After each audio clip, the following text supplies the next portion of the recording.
Okay. Thank you, Kathy. Welcome everybody to the May 11th meeting of the Tompkins Intergovernmental Relations Committee, the Tiger Committee. Thank you all for being here. We do have a couple of changes to the agenda. Kathy, do we have any public comment first? No, Martha. Okay, thanks. I guess the main change is that Amanda Spellacy will not be able to join us today. Her daughter has oral surgery and various things. So she keeps saying next month. So maybe next month. But in that time period, I thought we could talk about news that came out yesterday, the guidance from the federal government, the Treasury on the American Rescue Plan spending, as well as Senate earmarks. We got news from Amanda and somebody else in her office, Ryan something, about the Senate version of earmarks. And also there's some information about the regional economic development funding opportunities. So we can use that part of the meeting to talk about that good stuff. So are there any other changes anybody has to the agenda? All right, thank you. Well, Jason, welcome. Thank you for being here, and Jonathan as well. Appreciate you both being here. I'll turn it over to you, Jason, if you want to talk first Sure. about Raise the Age. I don't have anything new with Raise the Age. This is something that we're collecting some information on. We've had instances over the past 2 years where, beds aren't available for certain levels of detention or certain levels of, assignment that judges want to provide for youth. They range from specialized secure detention to other types that aren't available. So what happens is the sheriff has custody of the youth, and then they end up spending an extended period of time at the sheriff's office pending finding an available bed, which sometimes can take 24 48 hours. So it's happened maybe a half a dozen times over the past 2-3 years. It's something that KIT right now and DSS are putting together information on some of the commonalities between these cases, which will probably fall into the need for reserving a bed on a regular basis for the chance that you may need it at one point during the year. I think I mentioned a little bit about this at the budget retreat, the possibility of a respite bed funding be available. It depends on a lot of factors. So I think there's several components to this. When we have the information together, it'll be A, what do we need to do in the short term to make sure that we have beds available, and B, how do we present this information with NISAC to the state agencies to say, listen, you've got a shortfall here, you've got a gap here in service, and that'll probably trigger other counties to weigh in on that where they've experienced similar things. And then hopefully that will help kind of refocus what I think has been lost with some of the Raise the Age effort. There was a time where they were looking at potential facilities to build beds, and that kind of fell by the wayside because the state hasn't experienced the number of demand of beds that they anticipated. So I think it's just a different solution for something that we've now seen has been implemented for 2 years now, and we have to figure out what that solution is. So this month we'll have some more information from KIT, and we'll start to develop that, and then work with our partners at NISAC and the state as to how we go about some of those changes. And I would expect some budget impact next year around probably getting a respite bed or a bed reserved until we figure out what the longer term solution is. And that may be a permanent fixture. That may be what you just need to do. I don't know. So. Okay. Thank you, Jason. Henry. Jason, I know that other counties have reserved beds. Are we talking about doing the same thing that they're doing? Basically, you're reserving a bed for the chance that you may need it, for a few days a year. Right, which is what the other counties are doing, correct? Yeah, I mean, that's part of the problem, is everybody's got their own, they've taken that approach of, well, I'm going to get my own, so just in case I need it, and then that locks people out. There also has to be some flexibility on OCFS has been reluctant to jump into this issue, which I think probably needs to change. If they should be able to shake some of these beds loose and take more of a hands-on approach, but they've taken a hands-off approach. So I think we need to get a little bit more into some minutiae to understand details around them, and then see if we can help OCFS come up with a solution that's going to work for everyone. Okay. Any other questions? Jason, so it sounds like this is an agency. You just said about OCFS is an agency issue. So in a sense, it's not tied to the legislative session like other things that we try to deal with, so that we can continue on this. Do you have any sense of how much, a reservation for a year costs Probably 80 to 100 grand. for something we may never use? Well, I mean, so there's yeah, I mean, that's a rough estimate is, 80 to 100 grand. I mean, I think, there's things we have to look at too. Is there options of sharing that cost in another county? The other option, which isn't popular, and technically it's not supposed to happen, but if it's the only option we have, is we have secured cells that, aren't going to be mingled, they won't be commingled with other inmates. They'll be supervised. They'll have, care, they'll have food, they'll have all the amenities they need. And there is an option to do that, although OCFS has been reluctant to approve it. But we may have to revisit that as a viable option, particularly because you have, sections of your jail that just aren't being used. If for a 24-hour stay or 48-hour stay until we find another bed, it's better than putting them in a interview room and then having someone be assigned to watch them for that period of time. So I mean, there's a lot of unknowns that we have to kind of kick out of this. It's a shortfall of the process. It's a crack in the system that I don't know anybody could have predicted. It's an outcome that we have to now address. Deborah. Yeah, I don't know if this is a comment, a question, or just a rant, but Either way, it's okay. It just seems to me that the fact that it's going to cost so much for us to rent something that we might never need. If you multiply that times all the counties, I think that should put a pressure point on OCFS. If they don't want to step in, then they're going to have to allow us to keep people in unused secured cells. And I think that's your pressure point. There's no other solution short of, throwing away $100,000 a year. And I think that's where we ought to start putting pressure. It's definitely a pressure point. I mean, it defeats the purpose of raise the age, but there's really no other good alternative at this point. So, like I said, there's more to follow this. I think we'll also get an understanding from other counties, where this is an issue, where it isn't an issue. And for Tompkins County, where the judges are very, I would say, more lenient than most, for a judge to be able to say that this individual needs to be in a facility, it's probably for a good reason, where in other counties, they're more willing to put them in, assign them into a facility than they are here. So, Jonathan, did you want to say something? The reason is typically there's no other place for them to go. Yeah. That's the reason. There's no They can't stay home. There's no relatives that will take them. We have no other choice typically that's the usual situation. There's no other place for them to go. There's that, and if it's just a violent situation, and again, I would agree with Jonathan, it's a situation where there's no home for them to go to, or it's just not an option for any period of time. Well, I would say Anna Kellis is on the correction committee. Yeah. Of course, I'm not sure if it's under correction or if it's under wherever OCFS reports. Let's get that information. I think NISAC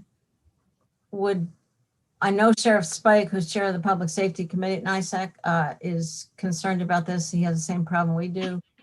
I think we could relatively quickly get together a committee meeting at NISAC and build a strategy with our sister counties. So let's get the information. This is not good for the kids. It's not good for anybody. And it's a stupid thing to just throw $80,000 to $100,000 away for nothing. So let's see what we can do. But okay, Henry. Yes, Jason, do you know how many secured beds there are in the state where they are? I don't, I'm sorry, because there's different levels. There's secure, there's specialized secure, there's, I'd have to be honest with you, I have to relearn all the different, I have to relearn all the different statuses of them. I don't know, and I don't know, they're changing a little bit. There have been some beds that are gonna open up in Onondaga County, I think. So it wasn't far from us. And I think that should help with some of the relief, but I'd have to get back to Henry as to where's what, and it also doesn't matter to a certain extent. I mean, what matters is what's the situation that arises, and what's the need at that moment, and we can find all that information out. Okay, thanks. Deborah? Yeah, I don't understand why you should have to do all that legwork, Jason. You would think that OCFS would know where the facilities are, at least, even if They do. I mean, we're aware of them. I just don't know them off the top of my head. I mean, it's not a hard thing for Kit and the team to put together. I just don't know how relevant that is for you to know the number of beds for this, for this type of category. That doesn't really play a whole lot into the conversation other than what have you experienced? What have we experienced in recent years? What are our needs at the moment? And then why are these beds not available? That's really what it comes down to. And is it because they're vacant but they're reserved, or like I said, OCFS has not been really proactive in pushing the hand of other facilities to open up. And I think that's part of the conversation of we need there maybe need to be another method here. But our issue may be slightly different than some other counties too. I have a feeling the medium and larger counties are experiencing this a little bit, where some of the smaller counties may not. So I think that's where the NISAC conversation comes into place. Is there commonality here? But the budget impact on the smaller counties is relatively larger. Yep. So, yeah. Yep. Jonathan, did you want to add anything?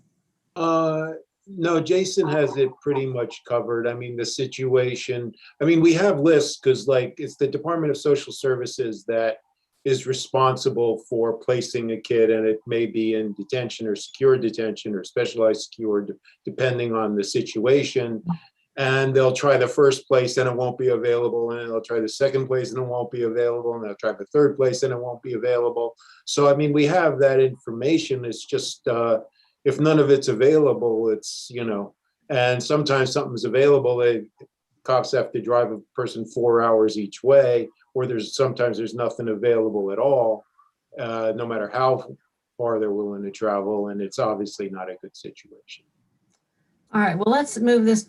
Jason, do you think that Kit would be able to come to this committee next month and kind of help us, figure out a strategy and we can take it from there? I'll see where she's at with things. If not next month, the month after.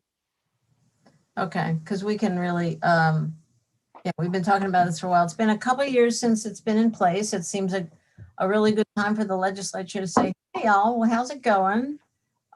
So I think this is, it's timely and really important to move it along, but also not tied to the legislative session at this point. So thank you very much for that report. Let's move on to we've got two resolutions that really come out of conversations, like informal conversations we've had for a long time, but also come out more formally from the law enforcement reimagining public safety process. So the titles of these have changed from what's in your agenda. So we've got the first one on the state civil service reforms. If somebody would want to put that on the floor. Deborah moves, Mike seconds. It's resolution calling for New York State civil service reforms to provide for the hiring of police officers that better represent the communities they serve. Brittany or Kathy, I bet I've just messed it up because these are probably not in IQM2, right? Well, all right. Let's just pretend this is for item number 10112, which is in the agenda under a slightly different title. So Jonathan or Jason, whoever wants to take it away to introduce this one on civil service reforms. Sure. I can talk just conceptually, and Jonathan did a great job of narrowing down some focus on it. These are two resolutions. This one and the next one are consistent with the Reimagining Public Safety Initiatives. Reforming civil service, we think, is a part of the process when we talk about hiring, retaining, and ultimately the next resolution about holding folks accountable. Civil service law is archaic. It definitely disproportionately impacts our ability to hire minorities. It also is a very rigid and inflexible system. And this particular one is narrowing focus on saying, rather than the rule of three, which I think you're all vaguely familiar with, let's change this to more of a pass-fail approach when it comes to hiring folks. So we have the ability to hire a greater list or a larger list of candidates versus a very narrow focused list of candidates. Also expanding probationary periods, which we think is reasonable, particularly for transferees, if you're transferring someone into the organization from another one. And then also folks being disqualified from taking a test in one jurisdiction should also be disqualified from taking it in another jurisdiction, so people aren't just jumping from one jurisdiction to the other. That's the gist of it, but Jonathan has more detail. I'll pass it off to you, Jonathan, in terms of the specifics about the law. Yeah, sure. Martha had asked me to meet with the legislators, state legislators at NISAC. And the one thing they kept saying is, well, send us something. And they didn't mean a resolution, they meant a law. So I tried to draft laws which implemented what the resolutions say. And I'm sure any other lawyer, if 10 lawyers did it, they do it 10 different ways. But I think it's a way to do it, and it gives them something to look at. So, I mean, yeah, it's exactly what you said. I just tried to put it in put both of them in actual laws. Okay. That's specifically on that under that first bullet, that paragraph that Jonathan wrote. Mike Lane? Thanks, Jonathan and Jason. This is something that really needs to be done. I just have a deja vu feeling here. Back when I was mayor in the village, we were hiring police officers. I can remember when we had a bigger range of people to look at than just the top three, and were able to interview more. Was that an experiment, or does anybody remember any of that?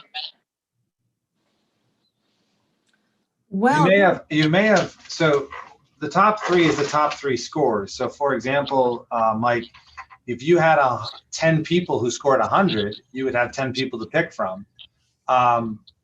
If you had one person with 100 and 20 people with a 99, you'd be able to pick the 21 people there, the 1 and the 20. But it goes by score. So that's possibly how you may have been able to access more than, it's not just 3 people, it's the top 3 scores that go into play there. Because I can remember we had more people to look at. Maybe that was how it got down to that, but that was very helpful because we had some of the top scorers were not the kind of folks that we thought we would want to hire. Mike Sigler. I just have 2 questions. So this wouldn't just apply to police officers, though. This would apply to everybody applying in civil service, right? So any civil service job, according to the resolution, right? This resolution is just for police officers, correct, Jonathan? It's not for total civil service reform. Correct, Okay. Jonathan? Well, then that would be something I'd actually like to change. I mean, I don't know why we would just apply it to police officers and not to everybody. I mean, the reason is maybe there's a 1 in 100 chance it would pass as opposed to 0. I mean, that's the truth of it. I mean, both our Section 75 and the rule of 3, my view, have no place in the world. However, they ain't going to change it. Maybe because of this police reform thing, they could change it at least with respect to police. I mean, that's the reason. I would agree with Jonathan. I mean, the truth is this would be good for a complete overhaul of civil service. I don't see the state doing that, Mike. Civil service is very, very protected by your unions in this state, which have a lot of play in the discussion. And I don't think the unions would necessarily disagree with these changes, but that's not how this works when it comes to negotiating legislation. It comes to, well, I don't want to let that door open a little bit, so we're going to shut it down immediately. And the truth is these are reasonable reforms. I think you're going to be fighting all the unions in the state of New York to change civil service. And I don't think you're going to win that fight. Well, Yeah. okay, we let me got- just say, I'm sorry, go ahead, Martha. Yeah, we got that strong message from NISAC. Let's try to get the first piece of it. For example, correction officers you could see might be really close. In fact, I had correction officers in here and it was suggested I take it out because that little piece is a bridge too far. Go Then ahead. if I could just respond though, it would seem to me then there are two problems then though, is our messaging then is, yes, we want a diverse police force, but the other stuff, it doesn't have to be as diverse. We don't really worry about that as much. We just want a diverse police force. And I don't particularly like that message. And the other thing I would say is it seems like you're singling out a single union because they're weak right now, and we can go after that one union because they're weaker than, say, the teachers union, or I don't know what other unions have to do civil service exams, but it would seem like SEIU, well, they're too strong. We're not going to take them on, but we'll take on the police union because they're weaker right now. They're out of public favor. I think that's a weird kind of way to go about something. I mean, I'd rather be on the high road than on the, well, this is effective. This is an effective way to do it. So this has a chance to do it, whereas the other way doesn't have a chance. I would rather take the high ground and say, listen, if this is good reform for the police, it's good reform for everybody. So, Deborah? yeah. Well, I think that's certainly an admirable goal, Mike. And I agree with you that we should be looking at civil service very broadly. But on the other hand, we've been kind of channeled into this narrow track by the executive order and the focus on public safety. And this is what we have to do. This is what we have to do. I also think it bears remembering that this was one of the undertakings that we agreed to in reimagining public safety resolution. So yeah, I guess it's just one step narrowly focused on the reimagining public safety initiative. And it is what it is. Yeah, I'm Mike. really sure that it sends the messages under the circumstances. I'm not exactly sure that it sends the messages you cared about. I think that that's why the first two whereases, three whereases specifically reference Executive Order 203 and a report. It's a very, the logic follows. I don't have a problem with it. Once we get this through, I'll be happy to join forces and work on more broad civil service reform. There's no question about that. That doesn't, one doesn't rule out. So if that's, and I would remind you, we did pass a resolution, I want to say a year ago, that went to NISAC and got NISAC to pass a resolution about broader civil service reform. And then subsequently, the Public Safety Committee also passed a resolution. Hey, Charlie. Public Safety Committee at NISAC also passed a resolution similar to this one. So this builds on efforts that are going on, but I think it's, let's take this step and then we can follow up. To your point, Mike, I think, Mike, you bring up a good point. I think Jonathan, would you agree? Civil service reform is well overdue, and it's probably one of the most difficult things to reform at the state. You have an opportunity to reform some of it, and maybe this can be a cascading effect to lead into other reforms, and that's many times how this starts. Frankly, if we could make these changes across the board, I would. Civil service reform has been in any legislative priority I've been involved in, whether it's NISAC, NICOM, Association of Towns, anybody, it just doesn't get play. And you might be able to get play on a piece of it, which hopefully, could open up some opportunities to other areas. I honestly, I think I've said this from the day one, I don't think this is going to change until the state is ready to take the next step seriously about police reform. law enforcement reform in general. So if there's not a part 2 to Executive Order 203 on the state's behalf, then I don't know how much traction it's going to get. But I think we have to move forward. We have to put this foot forward to say we want to see this change and see where the state goes with it. So how about we go to a vote, and because we have another one here before we go to Charlie. Are we ready to vote on this one? Okay, let's see. And Brittany, you have the right one, I assume. I know you do. All right, Deborah? Yes. Mike Sigler? Yes. Mike Lane? Yes. Henry? Yes. And I'm a yes, so that's unanimous. All right. Can I thank- ask you a question, Martha, before we go to the next one now? Sure. On the messaging of this, there will be those who would say that by doing this, you're how to say this the right way. You're not going to need as high of a score now to get a job as a police officer, for example, right? Now, instead of us considering the people who did the best on the test, we're Is this an considering affirmative action argument? not really an affirmative action, more of a If you're going to get people who didn't do as well on the test, so it's not going to be as merit based, right?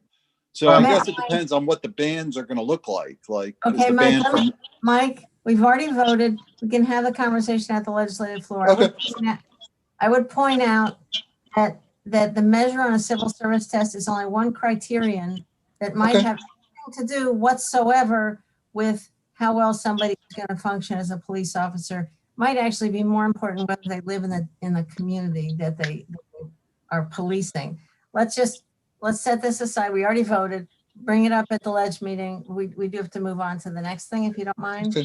No, it's fine. It was a messaging question, not that question's going to come up. So One thing I And would Mike- just handle it add- now. one thing I would just add to that, Mike, is that there are other processes other than standardized tests that set grades. So there are qualification passes, pass and fails. So this is not the first type of pass-fail implementation in the civil service process. It would just be with this specific title.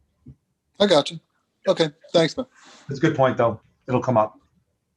All right. So let's see. We have the resolution in the agenda. Is number 10113. The new title is resolution calling for a statutory amendment to Article 75 of the New York State Civil Service Law to address misconduct by police officers. Can I get a motion to put that on the floor? Moved by Mike Lane, seconded by Henry. Jonathan, Jason? Sure. Go ahead.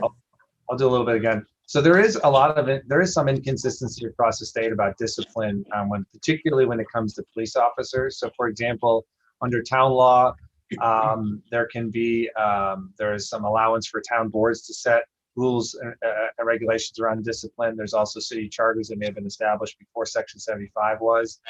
I'll agree again with Jonathan on this. If reform to Section 75 should be universal across all public employees.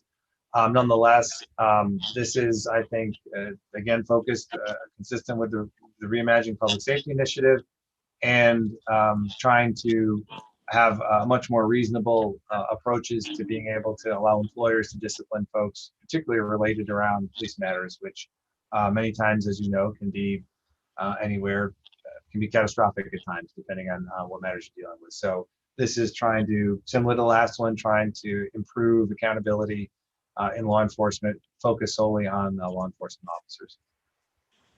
All right, Jonathan? Yeah, again, I agree with everything Jason said. Interestingly, so you have Section 75 of the Civil Service Law, then you have collective bargaining agreements which implement it. And in our case, particularly in Tompkins County case, particularly for the sheriffs, it actually expands it quite a bit.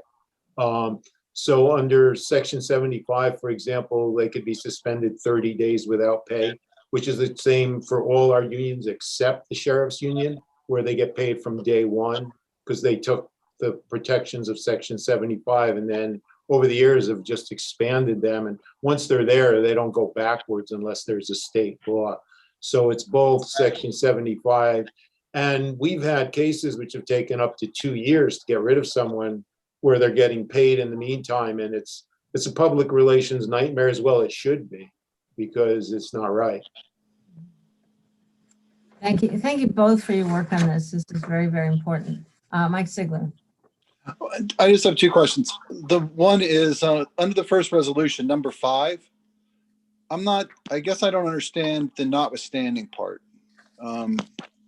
Not that I don't understand. Well, maybe I don't understand what notwithstanding means. But it says notwithstanding any other provision of law or the provisions of any collective bargaining agreement.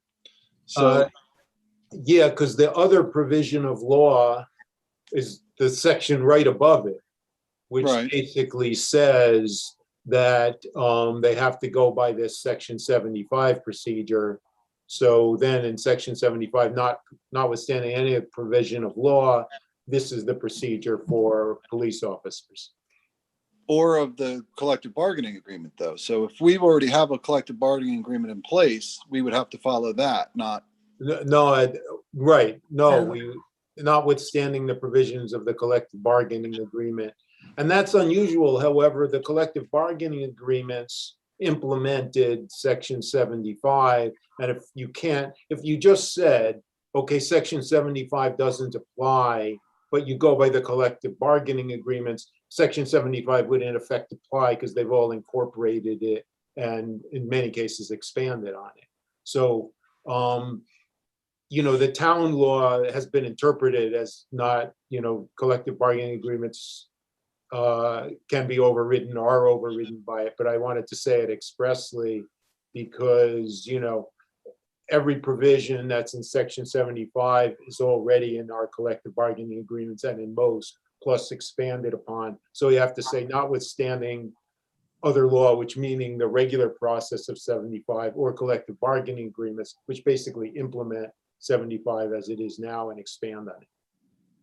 I found all that very confusing, what you just said. So. Can I take a stab at it? Yeah, Sure. I would just want to say, Mike, you and I are the only non-lawyers on this committee. Trust the lawyers.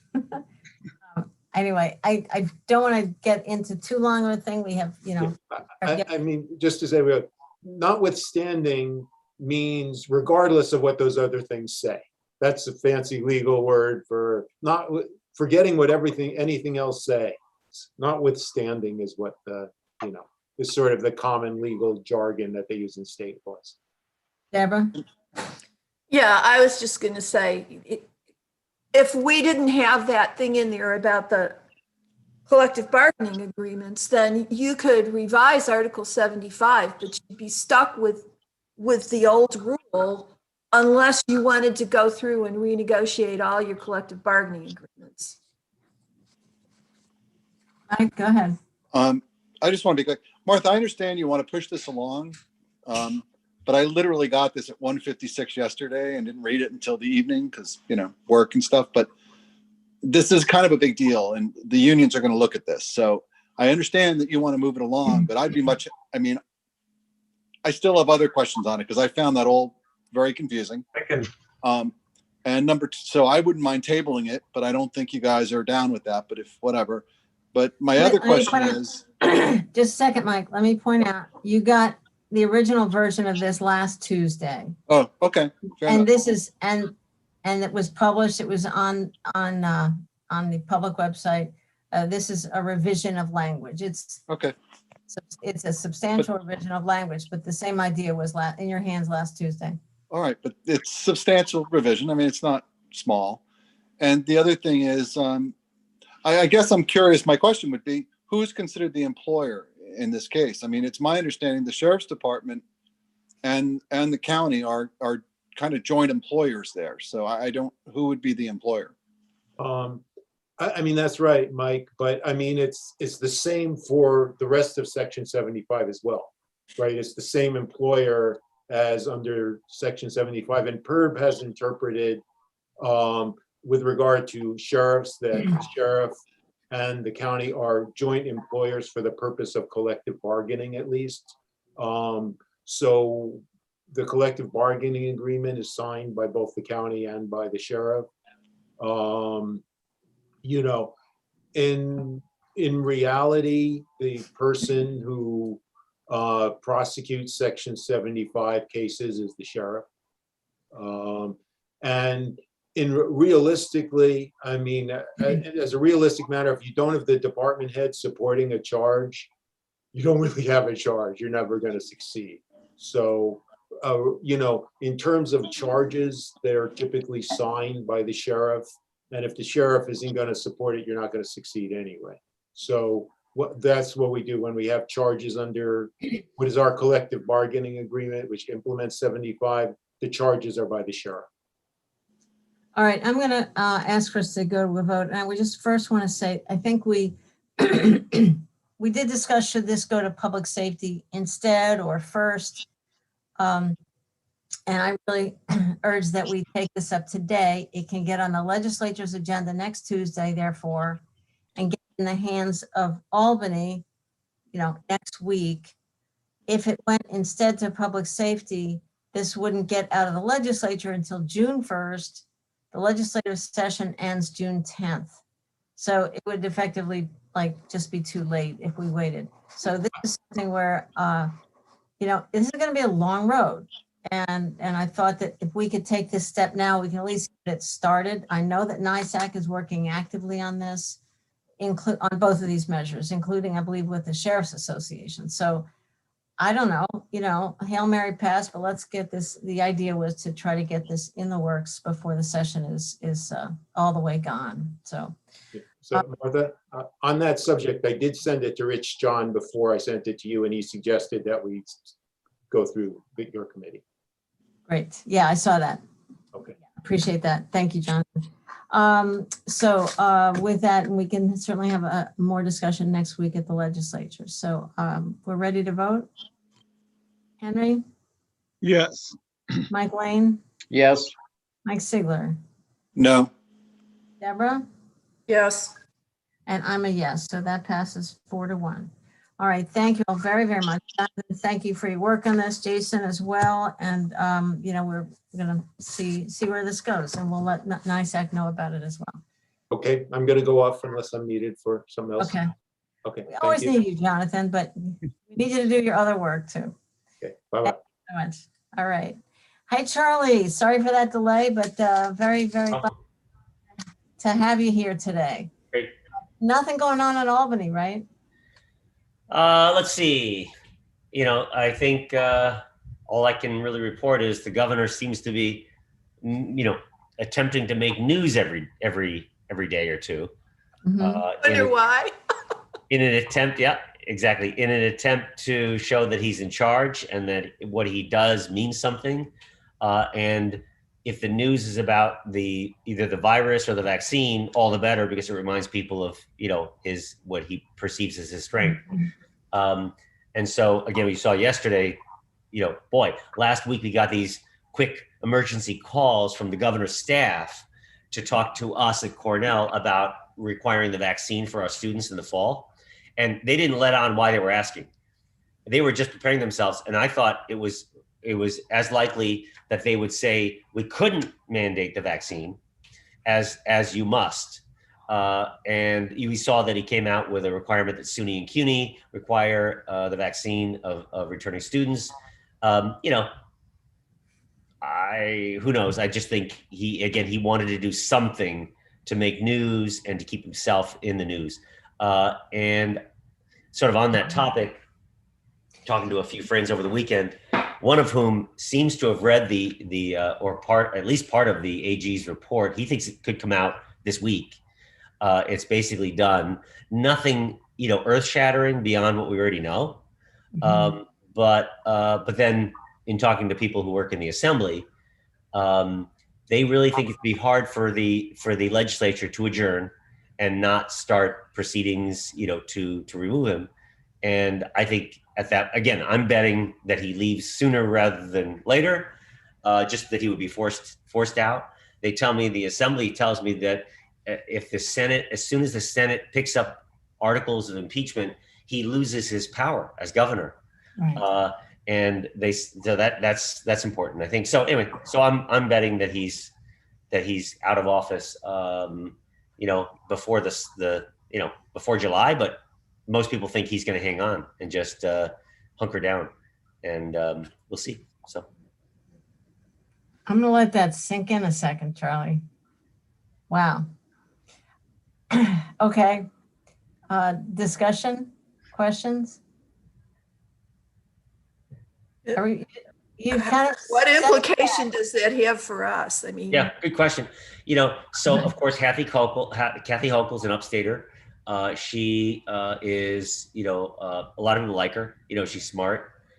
She's been to Ithaca many times, and she would be the governor if he weren't short term. No clue as far as who would even run for governor. We see a lot of Republicans looking to get into the race. The Dems are all holding their fire. The AG is the obvious one, the Attorney General, but she's only been Attorney General for a couple of years. I don't think that's a given, particularly if maybe Cuomo succeeds in maybe characterizing her as, oh, she did this to remove me so she could become governor. And then if she doesn't run, I think Tom DiNapoli could jump into the race, the controller, who again knows the state very well, and he again, but I think he wouldn't run if she's running. But again, who knows? No idea. So Well, what it means for us? Kathy? Yeah, so sorry. what about Kathy? Yeah, Kathy, good question. That's a good question. Some people tell me, oh, she would never run. She doesn't have a base. She couldn't win. I don't think that's such an immediate answer. I think that if she were governor or, acting as governor, I think the default would be to run. Maybe she could get talked out of it, or maybe she just sees how her primary develops. You never know. And there could be other candidates, even on the further left, who decide this is their chance. No idea. So I think it's very, very wide open, very unknown what it means for us. And I've been telling people, and I've had a couple, maybe one person agree with me, that I think it is, it could be a sort of you remember, Cuomo was in office for 12 years. He ran again, and he lost to really a moderate Republican. I think a Republican could win. Again, particularly if there's some kind of a Democratic primary. But even if there isn't, I think, and people tell me Lee Zeldin is very, very conservative. And I say, yeah, but look where he's from. He's from Long Island. There are an awful lot of votes down there. And if he did well on Long Island and the suburbs of New York and, parts of New York City, he could do well upstate as well. And, Lee Zeldin could win. That's my opinion. Most people don't agree with me, but I think it's possible. So I don't know. I have no idea what the future holds. And, it'll be an off-year election, meaning, you don't have a presidential race. You have really only the sort of the motivated people come out. And if it's anti-Cuomo, even if he's not on the ballot, it could be sort of a little bit of anti-Cuomo mixed in with other things. Who knows? Yeah, I think that Kathy has, she does have upstate cred. Yeah. She certainly has name recognition. She's been effective. She's obviously been Cuomo's mouthpiece, right. But I think she's not, right. I don't think she would have to be tied to the hip with everything. I mean, if Jim Malatras, let me just say. Yeah, that's right. Or Larry Schwartz were to run. Right. Then, that's Cuomo too. So I would agree with that.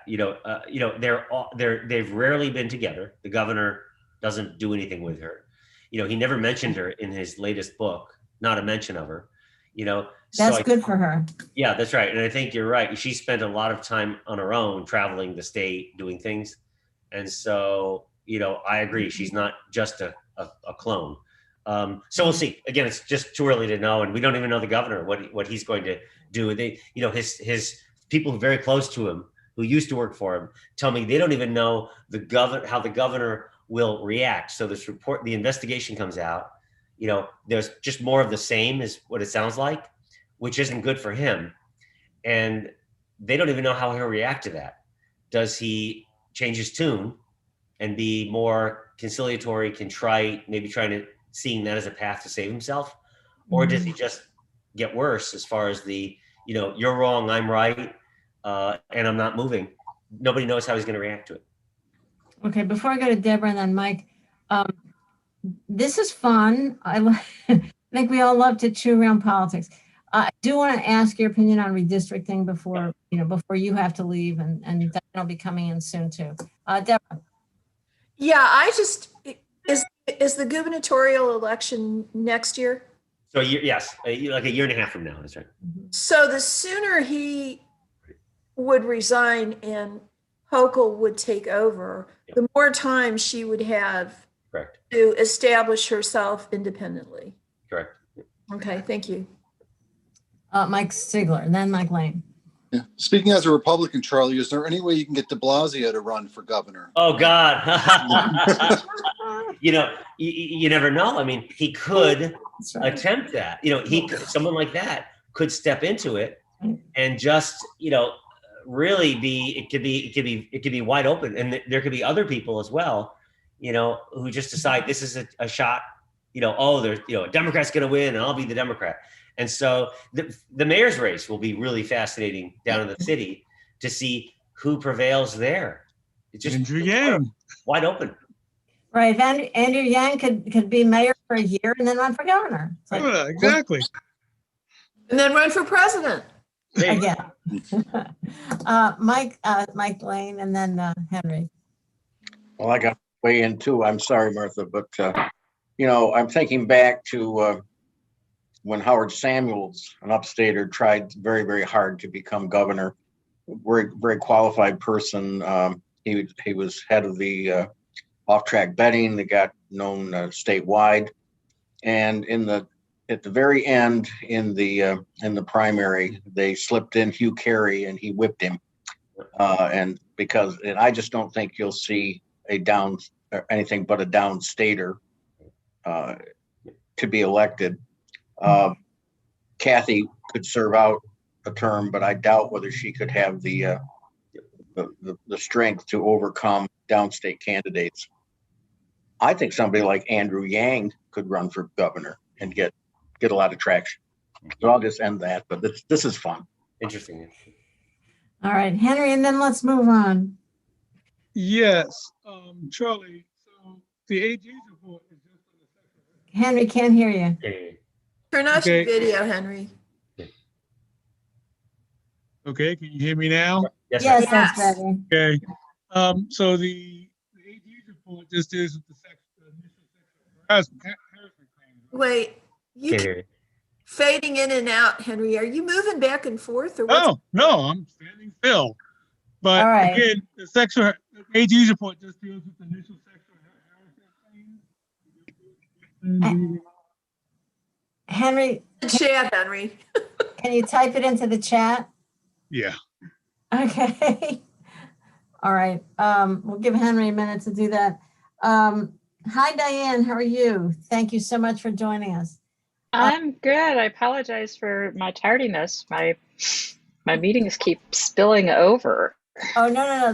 That's fine. And I just full disclosure, I emailed, as we were talking about the last measure, I emailed Charlie and Diane because I wasn't positive we'd close the loop on their coming today. How about redistricting, Charlie? We're going to get into that in a little bit. I did talk to Hal McCabe, who's a staffer in Senator May's office. In the packet, I included an informative article from City and State. It's out of date a little bit. It's from February, but we do want to get into that. Let's see. Henry writes, the AG's report only deals with the sexual claims. What about the book claims and other issues? Yeah, it deals with all of it. It'll be all of it. And I think this sort of I'll just conclude the Cuomo thing with this, that I think, again, I was talking to this guy who seems to have read it, the report. And if you connect the dots, as far as, the governor did these things, meaning the report, the rewriting of the report is, to sell more books or to benefit in that way. If you read it that way, you could conclude that he violated many provisions of the public officers law, and that would be like, it's over, right? But I think it'll be, I don't know how the report works, sort of if it connects all the dots, but all of that is in there. So yeah, all those topics are in there. And so, you know, again, that's why I'm thinking he's a goner, you know, before the summer, but I could be wrong. I've been wrong so far. Okay. Price of arrogance. Did I say that? Charlie, redistricting. We know that there's the independent commission. They've got their 10 members now. I believe the state budget did include $4 million directly to staff, you know, didn't have to go through a nonprofit. They fixed that. Is that right? Yeah, that's right. This is all I know. I was told by somebody very close to the governor right after that information came out that and I told Diane this, you know, that they will go to the courts and argue that those 89 votes that, you know, between the statistical methods used, the sampling, the crazy year, that they felt, like, this is just a Cuomo insider, they felt, this is a few weeks ago, they felt quite confident that they could overcome that and get back that congressional seat. So that was just one person who is close to Cuomo saying, oh yeah, we think we can win this thing with all the data and all the expertise and all the, you know, 89 votes. That's the congressional. I've had a couple of conversations with Democratic state senators, and they're all, you know, hey, they draw their own lines, you know? And so they're all looking around for, you know, because all the lines so far, you know, all the existing lines were all drawn by Republicans in the Senate for the Republicans. And so they're feeling great about redrawing the lines for themselves this time. They have a lot of members to take care of, but, you know, but boy, there's a lot of room for many of these members, if not all the Democrats, to improve their own lots.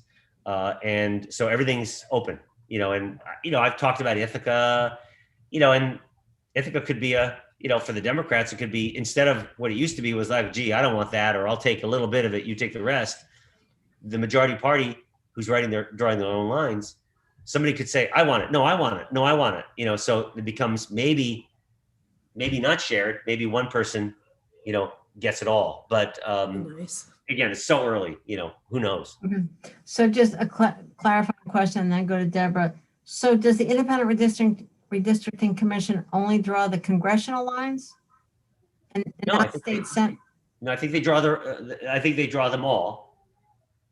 But still, again, I'm still pretty sure that the way Albany works is, you know,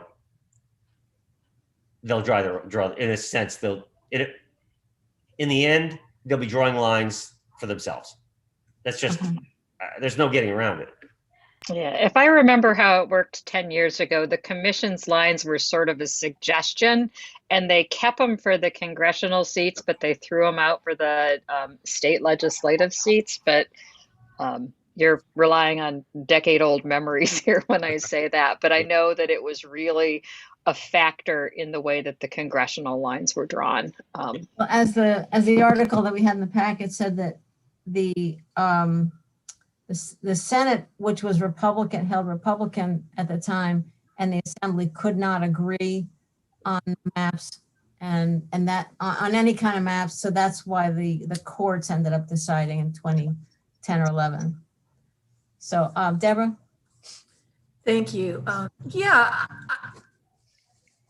we've all been wondering what impact this pending lawsuit would have on the timing of the congressional redistricting. And would not the states that benefit potentially from our loss of a congressman get involved in the lawsuit? I mean, how does all that work? I don't know. I think you're right. Immediately, you know, if New York tries to benefit from, you know, again, uncertainty, different estimates, they'll come up with, you know, Minnesota in this case, I think it was, right? You know, they'll come up with their own expert and try to argue, no, you know, and so I don't know how it works. And I don't know, you know, what the venue is for deciding that. and boy, it's got to be expedited. So you got me. I think it's just maybe come down to expert versus expert, possible. It's going to go all the way to Supreme Court. I'm sorry, Deborah, go ahead. I don't even know how to articulate all the questions I have about how this works. I mean, I didn't even realize that we had the right to challenge it. Yeah. Has the lawsuit been filed? Not that I know of. I have not heard that from since I was told that they're going to try to overturn it. Okay, thank you. It's mind-boggling. There was a challenge. Oh, I think maybe now it was 20 years ago by Utah, and they thought that the numbers were allocated incorrectly and that they should have gotten a 4th congressional seat, and that was it was thrown out, but it was not nearly as close as the line is this time. And so it's hard to say, but until they actually file the suit, it's, I think, difficult. But I mean, that's sort of the consensus, is that this is a difficult, once the numbers are reported, it's very difficult to push back against it unless there's some sort of, very demonstrable error that you can prove in the process. And I know that they did everything that they could. The census did everything that they could to keep, the count open. And despite all of the efforts of the last administration, I think the professional people at the census were working very hard and taking that job very seriously. So it's I will just for our conversation here. I mean, we at Cornell happen to have people who are really involved in not in this part of it, but with the census in general. For many years, I can name them. I mean, we dealt with them. We have at Cornell, we have the only upstate site where the Census Bureau has basically a remote office. It's in the Sizer building, near East Hill Plaza, where you go in, it's a locked room, and it's like you get raw data. It's the only place upstate that does it. So we have people who are, at Cornell probably, and again, like Diane's saying, you find you go into the process, as I can imagine, and there's a process for estimating this or for determining that or for counting that. And I bet they're picking apart the process, and, they may turn to some of these Cornell professors for the expert advice on, how was this done? How did it deviate from previous years, et cetera, et cetera. So open question. I think it to me, it would be a very tough to overturn this. But again, 89 votes, boy, that's. Yeah, Diane, do you happen to remember on what grounds the Utah case was dismissed?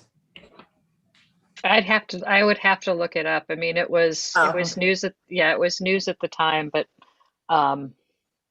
I just remember that it was Utah said we get a 4th seat, and then 10 years later they did, but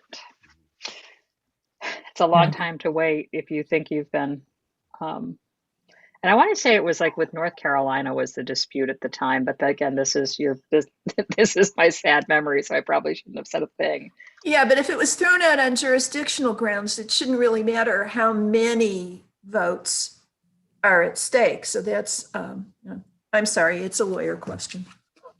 Yeah, I think this is, and let me just mention to Charlie and Diane that I said earlier that Amanda Spells, not able to join us today. So if you came on to hear her, you can sign off now. But so we're kind of open-ended here at this, from now on in this meeting, but tied to your schedules too. But, well, so I do have a question, just curious. I know that the last time I was on the Treasury's website, they said, that they had, it's like, get ready to get your, state and local disbursements, make sure you've got your DUNS number, sign up for this webinar, wait and we'll give you more guidance. But I know that those funds haven't. So so everybody's sort of taken the steps locally that you need to do to be ready when, they push the button and make the transfer of funds. Maybe they were waiting for the guidance to come out, all 151 pages of it.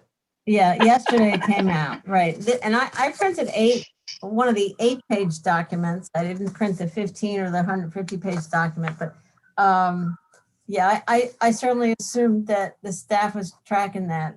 I don't even need to ask, I think. To finish on redistricting, I mean, I think the issue, you're right, 89 votes. Anybody who does statistics, you could count 1,000 people and come up with a margin of error that's 89. I mean, and given the pandemic, given the Trump manipulations, given 100 different things, I'm sure New York will make a good case, but so will Minnesota. So one of the shocking things to me was that we only lost 1 seat and that we came so close to keeping that seat. That's probably like, there's some good news in there. So the upshot for us, because, and we talked about this last month, kind of where do we go from here and who do we want to talk to? And what I hope is, I think the committee agrees that we would like to stay as one county in the state Senate district, as well as one county in the congressional district. We can talk, I'll go to Mike Lane next and then tell you what Hal McCabe had to say to me. Okay, Mike. You're muted, Mike. I would second what you just said about wanting to stay together as one county. But it's the pandemic this year. I think it's made everything seem so strange in the census.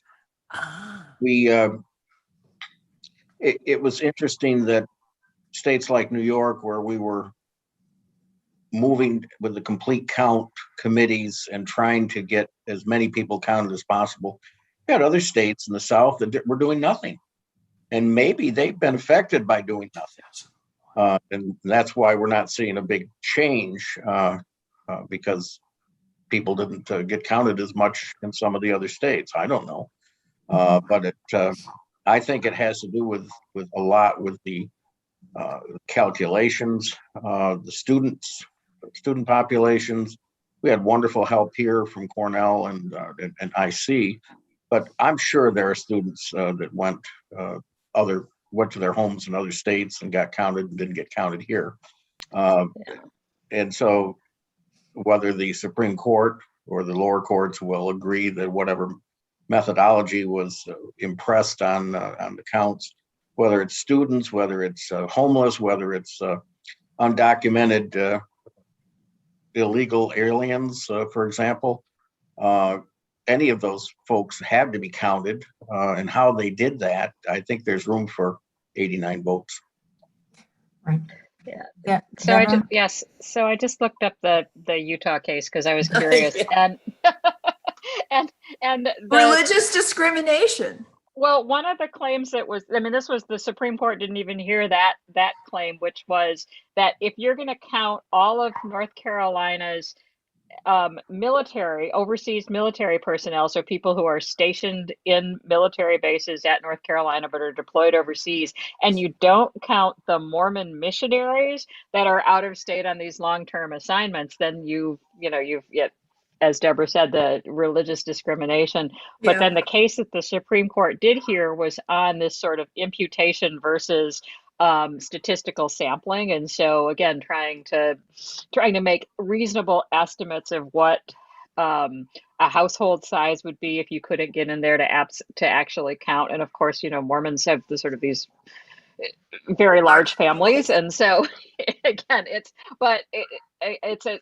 an extremely high bar, but the margin was much bigger than 89 votes. So I think there are a lot of smart people on both sides who will be making this argument. I will say John About is still the chief scientist at the census. He's a Cornell economics professor and longtime ILR person, but he told us that he stayed at the census during the Trump administration to make sure that they didn't do any shenanigans, so that the numbers were reliable, because so many people in academia rely on them. And so that was, he stayed there to be sort of the conscience of the census, which is an interesting and sort of interesting position to take, but he's still there. So All right. Thank you, Diane. Deborah, did you want to? Yeah, I would, my fact checker had just looked it up too. So Oh, well, this is really fascinating. Johnny Bowd. So, so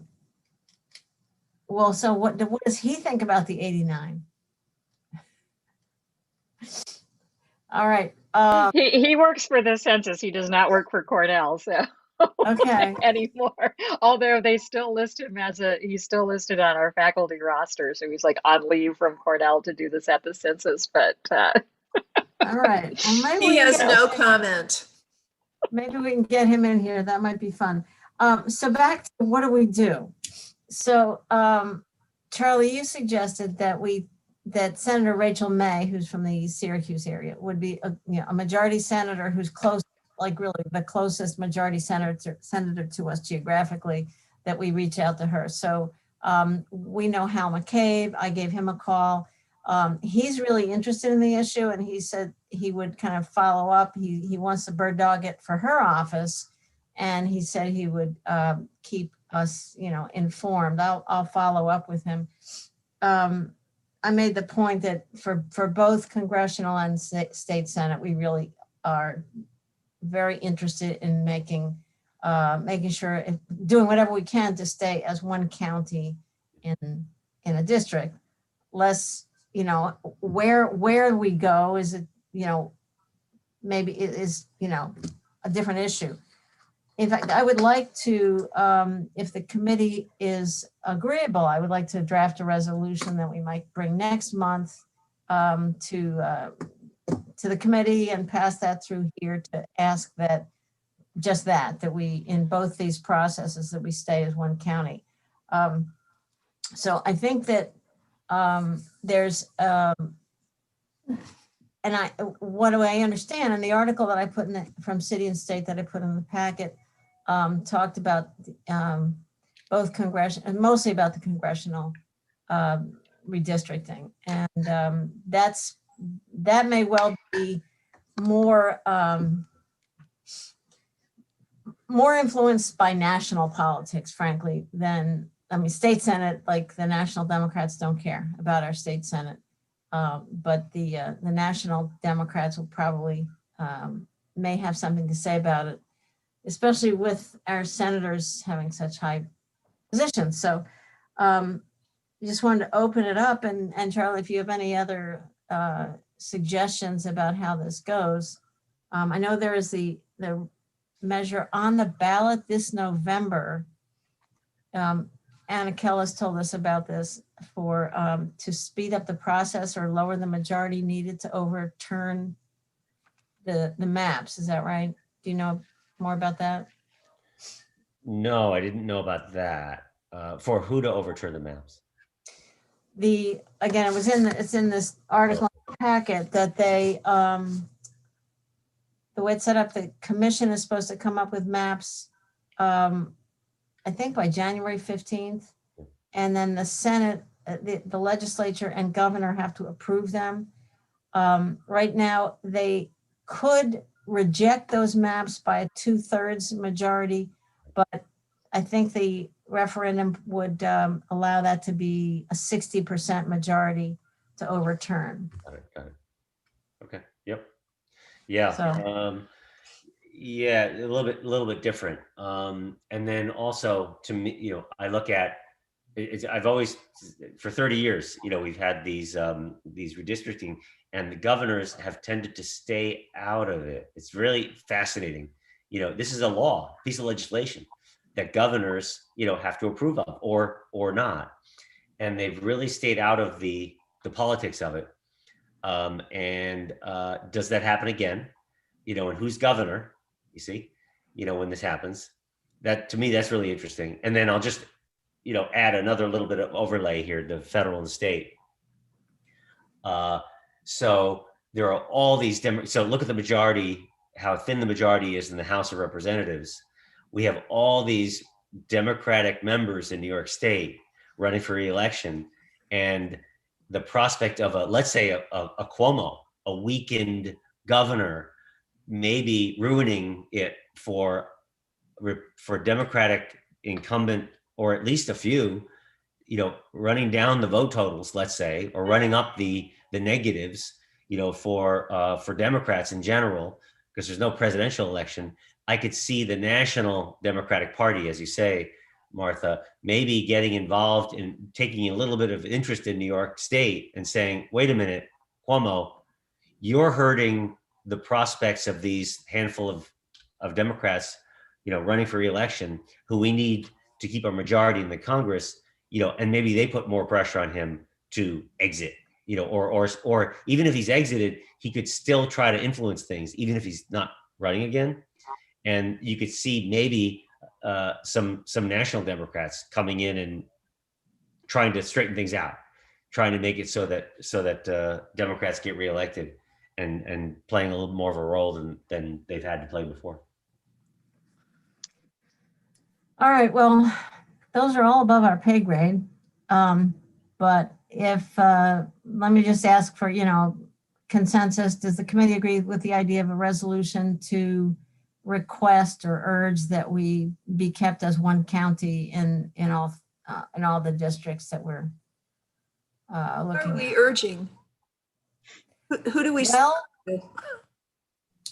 Well, I would send it to, we can send it to the commission. We can send, it's a public commission. We can send it to the legislature. We can send it to the governor. I think it's kind of, just start making noise and make sure people pay attention to this issue. I mean, Okay. until 2012, we were split into 2 congressional districts. It really made a big difference when we were in 1 congressional district the last 10 years. And as y'all know, we've been in 3 state senate districts forever. So, all right, without objection, I'll draft a resolution and bring it to us. Henry? Yeah, we also talked about maybe a lobbyist. Would we also consider that? Yeah, I don't know what to say. Yeah. I don't know. Yeah, what do you think, Charlie? I mean, is that something that's done? Who do we lobby or with? I think it's been done. I know, I know it's been done. I remember in previous years, certain people, real close, somebody very close or perceived very close to, let's say, a speaker or drug leader. I remember those days. I don't know.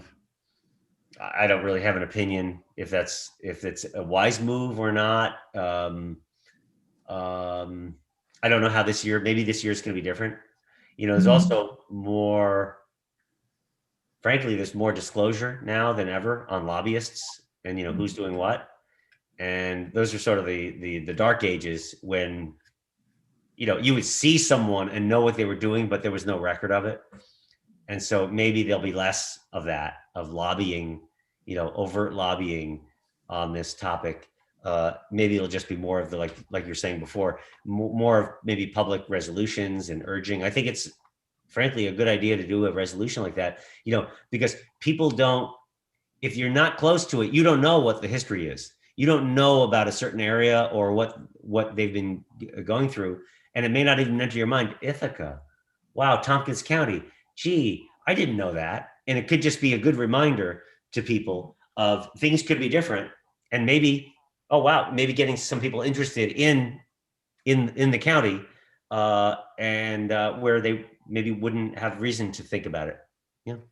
So on packet page 16 from, again, this article, according to the law, commissioners have to try to keep villages, towns, counties, and cities within the same districts wherever possible, while also making sure that they are not diminishing the electoral power of racial and linguistic minorities protected under federal law. I think our county, is a coherent, without bumping up into that other racial and linguistic minorities issue. So, and this is not a partisan issue. I just want to make it clear for everybody here, the issue of being in one county, being in one district for Senate and for Congress is not a partisan issue, not Democrat or Republican. It's This is just the interests of the county are better served if we have, one, if it's coherent for our residents. I mean, I have plenty of people who, like Mike Arcuri days, or Hinchy, they would, in my district would say, oh, I can't wait to vote for Maurice Hinchy. I'd say, no, you can't, forget it, So it's much more coherent when we're in one. All right. I know, Charlie, you have to go. Diane, we haven't even gotten to you really. Anything else? What's your I will say just Washington has done the pivot, and I said this earlier this morning in another meeting. We are beyond the rescue recovery phase, or not rescue, but the reaction phase to COVID, and we've moved on to recovery for really focusing on economic situation. And so, I think the legislation that's going to come out of Washington in the next little bit is going to be focused on the infrastructure. It's going to be focused on, sort of the regular appropriations and budget cycle. And then a lot of kind of after action review for the pandemic, like what did we get right? What lessons can we learn? What can we do to prepare for the next one so that we've got, that this never happens again. So we don't have this kind of, all of economy shutdown impact to deal with a public health crisis. And so, I've just been watching the way that the administration has been parceling out the funding that was approved in the American Rescue Plan. The Department of Health and Human Services is put out $1 billion to do sequencing on the COVID variants. And again, it's like, it doesn't make any sense to vaccinate everybody if the vaccine is not going to be effective over, what comes next. And so do we have to have booster shots? And so I think that there's a very intentional effort on part of the administration to make sure that what we've done so far stays effective so that we don't have to go through this kind of an exercise again. And, then in terms of like what's coming down the pike, how the infrastructure debate sorts itself out is, that's the next big fight.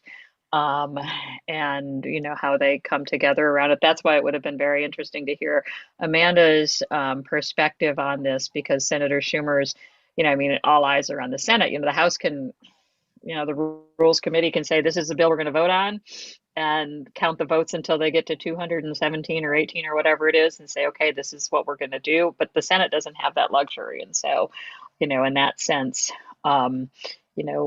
whether it's Joe Manchin or this group that Shelley Moore Capito is leading, the Republicans to try and come in this middle ground, it's all that debate is going to evolve over the next several months. And I know that the community has a lot of priorities, infrastructure wise. So, and from Cornell's selfish perspective, science and education is part of this big infrastructure plan too. So, we see things in there, but, we're part of the community. So we want our roads to be good, and our bridges to be safe, but also our broadband to be reliable, and our hospital to be modern, and our K-12 schools to be, up to date and equipped with technology. So all the things that go into infrastructure, we're part of the community. So like good childcare, we have employees who have to deal with the same sorts of issues. So I think we're kind of all on board with all of those pieces, but how they fit together into a coherent whole, I think is still coming together. If I could just add to that, I've heard some frustration from the Cuomo people that, the governor is so distracted that he's not really playing his usual role in coming up with a list of infrastructure things that he wants to focus resources on. And that, again, their frustration is, Senator Schumer's going to have free reign in where this money goes within the state, because the governor would be normally playing that role and he's AWOL. And these people also even complain about, Empire State Development, which usually that's the big infrastructure arm for the governor, that they're just, again, not being told what to do by the governor, and that Senator Schumer will have more influence than normal, even in what happens in New York. So just an interesting take. That might be good for upstate. That's right. Well, since we certainly have a closer relationship with right directly into Schumer's staff than we do the Cuomo staff. That's right. Okay, Deborah? Yeah, I'm just curious, beyond the infrastructure bill, is there any chance that Clean Future Act will gain any traction? So, I mean, that's kind of I want to say I don't know, flip side is the right word, but, if you look at the American Jobs Plan, a lot of it is focused on building this green infrastructure, and that's that's what the Clean Futures Act is targeted at. So I think that they kind of work hand in hand together. I had a meeting with Paul Tonko earlier this week, and he's all in on it. He's like, this is our bill, and since he's the chair of the subcommittee who'd have the first crack at this through the House, I think that he's going to push this in every way that he can.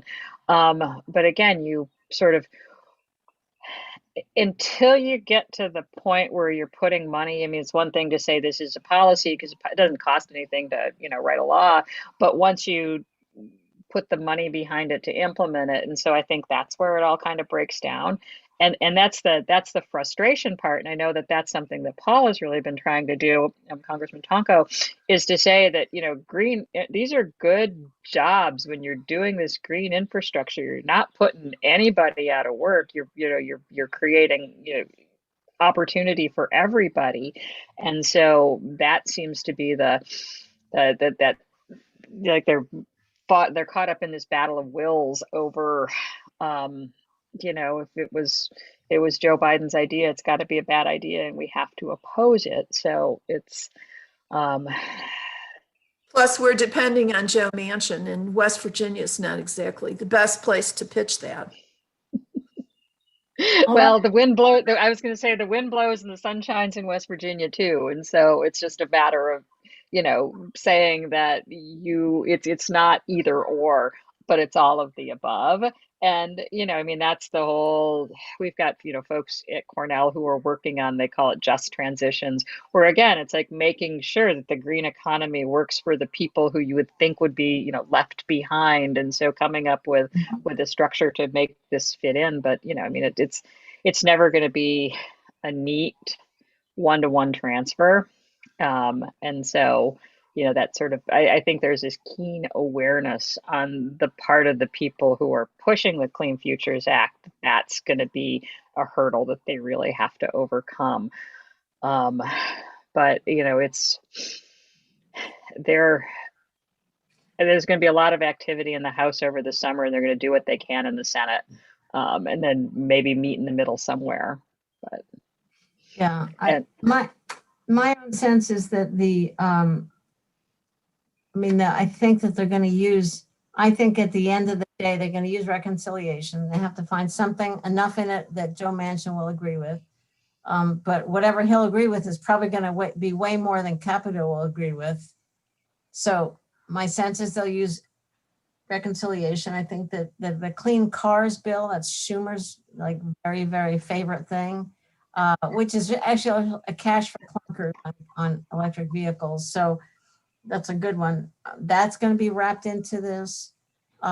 And on behalf of our CASE board, Clean and Sustainable Energy Board that advises the county, the person from Citizens Climate Lobby and I met last week with Schumer's office on a carbon dividend, on a Carbon Fee and Dividend Act, and trying to make the case that this is the train leaving the station. Clearly, the Carbon Fee and Dividend program would fit into a budget issue and into reconciliation, and it would transform the economy. And Janet Yellen has spoken about this as an economy-wide approach. And further that, and this is something I didn't realize, the European Union has established a carbon tariff program that will go into effect January 2023, that will say that any European Union, I can't remember if they've actually established a carbon fee yet or not, but their tariff program will go into effect that will cost countries that try to export to the EU will cost us money. So it will disadvantage everything that's made in the US that we try to sell to the EU. Unless we have a carbon fee into it. Unless we have some kind of qualifying similar program. And that has to pass this congressional session this year or next calendar year. You know, what are your odds in an election year? So this is the year and this is the bill to get that passed. So sort of big picture, Deborah, your question about can we really expect any green stuff to come out of this? I'm hoping that there's real movement and a logical vehicle for this to get done, and that Schumer will find a way to convince Manchin to come on board. I mean, the coal jobs were going away because of natural gas during the Trump years. It's not like they were really sitting pretty in West Virginia. Okay, that's my like 2 cents or 4 cents or 6 cents. So I'm going to have to scoot at noon. So okay. if anybody has any last questions that I can answer in a couple of minutes, happy to, but otherwise it's really nice to see everybody. Yeah, we did just to mention. All right, y'all set, Charlie? You gotta go. Thank you. All right, thanks a ton. Thanks a million. Yeah, Diane, we did get the guidance yesterday about the American Rescue Plan. And there are a lot of constraints, but I will say that broadband is very clearly in there as one of the infrastructure pieces. So it may be that'll kickstart what can also happen in the jobs plan when that follows. So yeah, well, I think that'll take away some of the concern that this was just, a bunch of free money that was thrown, into, blue state bailout or whatever the talking point was, but by directing it into those sorts of priorities. Yeah, I mean, I think there's a lot. I've been on a number of NACO, National Association of County calls, and they're making a really big pitch about how the rescue plan and the jobs plan can help rural communities, that these are things that this is not a blue state initiative. It's the rural America is really key, and they're identifying that and articulating it. Awesome. All right. Well, I will see you all soon. Bye, everybody. Thanks, Diane. Thank you so much, Diane. Great to see you. All right. All right. Well, Mike Hall, I don't know if you're still there. You've been lurking behind your picture. If you wanted to jump in and have a few words about what you said. There you are. Hi, Mike. Hi there. All right. We need more. We have a mic quorum now. So we got a lot of mics here. Would you like a little update on the airport? Yeah, especially on the, funding issues. I know you have, we have a couple of minutes, but we do want to get to these other topics. But yeah, you have money from various sources. So what's the state? Yeah. Well, there are 3 tranches of federal money that can be applied to the airport, and I don't think that there's a lot of debate about the fact that these monies will be useful to us. The trick is the administration of them, which of the tranches goes for what purposes, and how do we spend that money. And we're on tap, I think, to share the detail of that with F&I a little over a week out right now. The question is how much to invest in recovery of operations, which is extremely important in terms of rebuilding business and the sustainability of the airport. versus just taking the money and applying it, for example, to airport debt. So it's an investment question, and we'll have that framed up for F&I next week. But that's from 60,000 feet. That's basically the discussion. Okay, thank you very much. Any questions from folks? All right, Here. what, Deborah? Why are we discussing this in this committee and not in FI? No, I just wondered if Mike had since he's been listening in, I just wanted to give him a minute here. So, all right, and I just want to know also about the passenger facility charges. We talked a year ago about those rates possibly going up. Is there any hope of that? Well, the discussion that's been taking place is that the 3 tranches of federal money, are applicable to operations and debt, and that rather than get into raising PFCs this year, that federal assistance in those 3 tranches was intended to sort of be an equivalent. That said, there remains a fairly compelling argument and a lot of support for the fact that when the airlines begin to recover, that charge needs to be increased, because as we've known from previous discussions, it's been like a couple of decades since the PFC went up. So rather than have that be in any way a damper on the recovery of the industry, you got the 3 federal aid tranches in place of that. And then the discussion, once we get back to a more normal operation, then I expect the PFCs to go up. Okay, so we're talking probably at least a year or probably more. So, all right. Thank you very much, Mike. Okay, thank you. Good to see you. All right, let me turn us to in the packet. I asked Fernando de Aragon, packet pages 7 and 8, I guess it is. Yeah, I asked Fernando about, and I was thinking about redistricting, like where should we go if we go into, especially congressional, one district or another. I wanted to know, as far as like the essence of our community, was there a county that where we had more in and out commuters represented? And I didn't realize that it really looks as strong as it did, that Cortland, we have a few more in commuters from Tioga County than Cortland County, but many more out commuters to Cortland County than any other county. Now, I don't know if that's folks who move, like who then go all the way to Syracuse to work or what they do, but so if it seems to me, and do the tables and the table on the graph here make sense? Any questions on what's in the packet here first? That was why I asked Fernando for the information, and that's why I included that in this, in case, I don't know if a resolution about redistricting, should we mention specifically kind of attaching ourselves to Cortland County? It used to be. Is that most advantageous to us? For state senate or Congress, or which, Mike?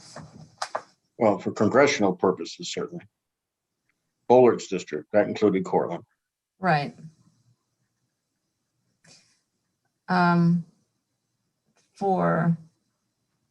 That's true, because Maurice Hinchy got the town of Danby and the city and town of Ithaca, so the rest was attached through Cortland. How about the state senate? Do we care?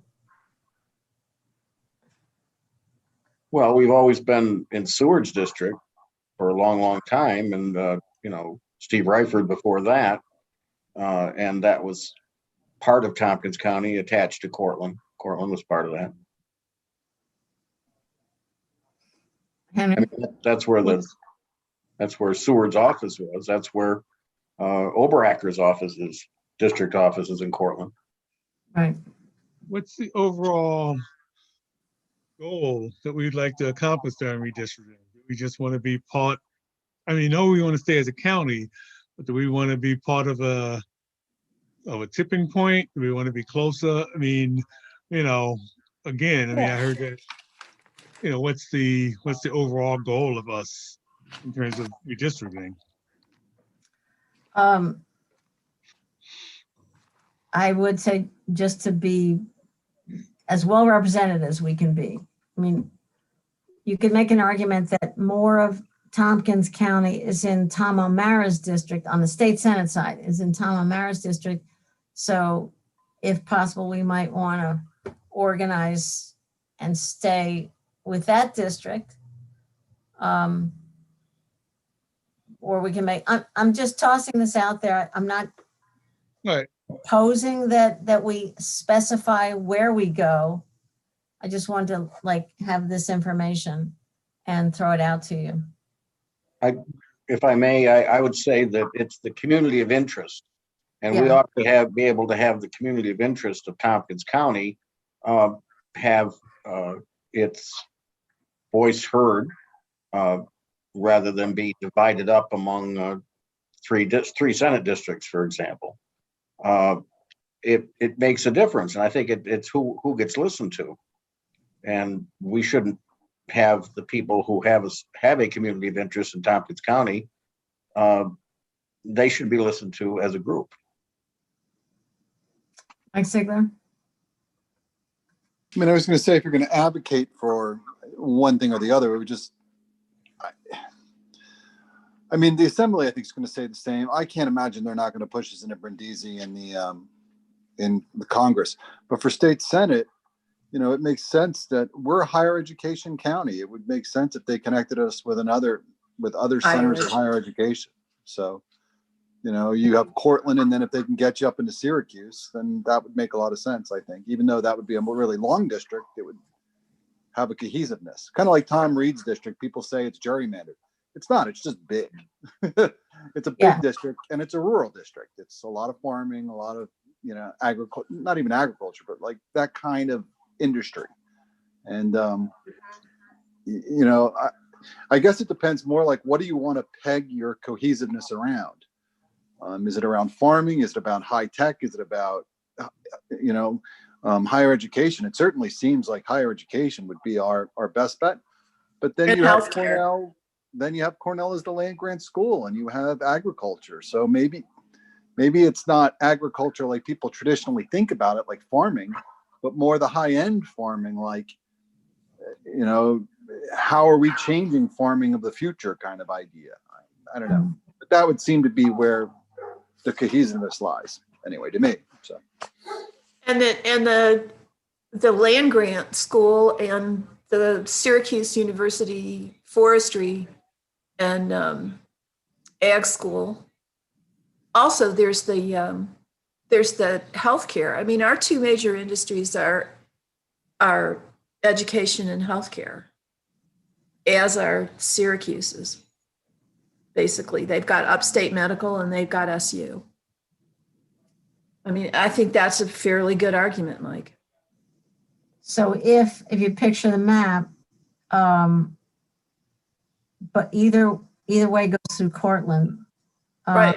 Because we're not adjacent to Onondaga County. No, but you would have that swath going. Right. All right. I can draft a resolution that's kind of two-step ask. The priority is that we stay cohesively as in one district. And then secondarily, we would recommend that we, I think what's obviously unique about us is the higher education. That maybe kind of make that pitch as far as, and our workforce that goes back and forth as Cortland being a likely adjacency that we should respect. If that makes, let me draft that and see how it sounds. Yes. Okay. Sure. I mean, to be honest too, I mean, Cortland, the SUNY school there is really, I mean, it's different than it was 20 years ago. So it's different. What? It's different than it was just 20 years ago. I mean, they've really, I would say that's a top tier SUNY school at this point. So they've really grown it. So to connect through Cortland does make sense from a higher education standpoint. So Also TC3. I mean, we share. exactly. Oh, yeah. That's, okay, that's starting to make sense here. Okay, all right, good. We'll look for that next time. Let's see. All right, I also want to update you on Senate earmarks, the rescue plan and the Regional Economic Development Council process. Let me go to an email from Heather McDaniel today. So that's, CFA, the Consolidated Funding Application Process. I asked her, she had said in another meeting that she thought that instead of a July 31st deadline for all the applications, which is how it's been in the past, that it was going to be more of a rolling process, like first in, first out. So I asked her and she said the entire county, all right, there's an issue about the census tract, and that goes to what we could apply for under the American Rescue Plan. There are additional kind of programs under the American Rescue Plan. There are additional things that we would be eligible to spend money on, such as childcare, affordable housing, if we are in a qualified census tract. So I asked her about that. She said the entire county is not in a qualified census tract. I know there are maybe 2 in the city. Not sure about some of the outlying areas. The planning department might know better. So that, if you remember the opportunity zones, the area in the flats that was kind of this south northwest part of the city, I think was kind of one census tract, and also up around Chainworks. So I'll look into that and see what the planning department says. Then about the Regional Economic Development Council process. The CFA has not officially been announced, but the portal is up and documents are, the portal is open and documents are up.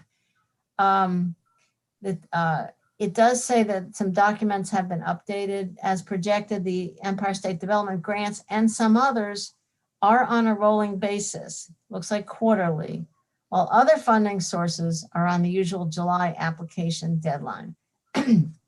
The ESD grants are providing some funding for community infrastructure and revitalization. So we should, as we or county or community, consider opportunities we have, like maybe we have to kind of ramp up this question about CFAs that we want to apply for. Then, of course, we have the American Rescue Plan, which is the guidance that came out yesterday. There's what I was able to read. There's some interesting pieces. One I noticed on page 8. There are several ineligible uses, including funding debt service, legal settlements or judgments, or deposits to rainy day funds or financial reserves. So they don't want us to put it in the bank, or they don't want us to pay off debt that then like improves our 10 or 20 year debt service payments. Can't use it for pension. We weren't thinking of that at all. So can't use it to offset tax cuts. I think that was widely in the press. But the thing about debt service or deposits to rainy day funds or reserves, I thought was important. Martha, where did you get that document? Was that NACO, NISAC? Where did you get it? Nice. The only thing I saw was the 151 pages. Yeah, I'll go back. I thought I sent it to you as an attachment. There was also a NISAC document that they updated, I guess, yesterday, an 8-pager, because they updated about it. And so, yeah, many of what Martha read was in fact a little box that they had. So, yeah, I think you got it yesterday. Okay. Yeah, this was a link from the NACO. I know I sent you. Okay, I sent y'all the message about the NACO phone call today at 2:00. This was one of the links in that email. Okay. There are several links. And this actually comes from the feds, comes from the Treasury. Whereas the NISAC was good, but it's still a digestion of it. And you know, if you want to kind of go right to the source. So, so this is something I've sent to staff as well. I guess we've got to figure out what's the process here. How do we move this forward? But I want to sort of bring it up here. And then there's the issue of federal earmarks. And I think I sent you that too. Leslin and I met with Amanda, had a phone call with Amanda Spellacy April 30th about this. So we have a little more detail. If you remember, the Reed's office sent out something about House earmarks, and we kind of already articulated that that's not likely to do us any good because he's a minority member and he's lame duck. So even if he was a huge champion of something, that's probably not going to help.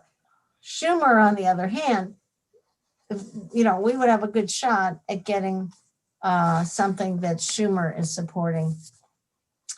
So he had, we asked Amanda a bunch of questions. How much is relevant? She said, well, she has seen everything from $80,000 to $5.5 million already submitted to the House.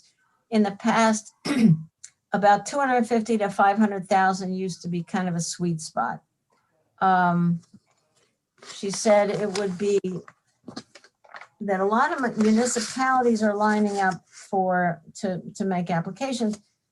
There may be some reluctance to support municipalities directly because it will be seen that we already got a lot of money through the American Rescue Plan. That if not to discourage municipalities like us from applying, but if we can partner with a nonprofit, let's say, you know, the interest is to maybe really encourage nonprofits to apply. So it might be something that we, where we work together with a nonprofit to meet some goals that we have. Martha, have you talked to INHS? Is there something we can do with them? I haven't yet, no. I was thinking, I mentioned to Diane Cohen at Finger Lakes Reuse that this was coming. That was last week before I had this new information. No, INHS is good. I did send the information about the phone call today. Well, that's the American Rescue Plan. That's not about earmarks. You know, to Kathy Slaughter and some others.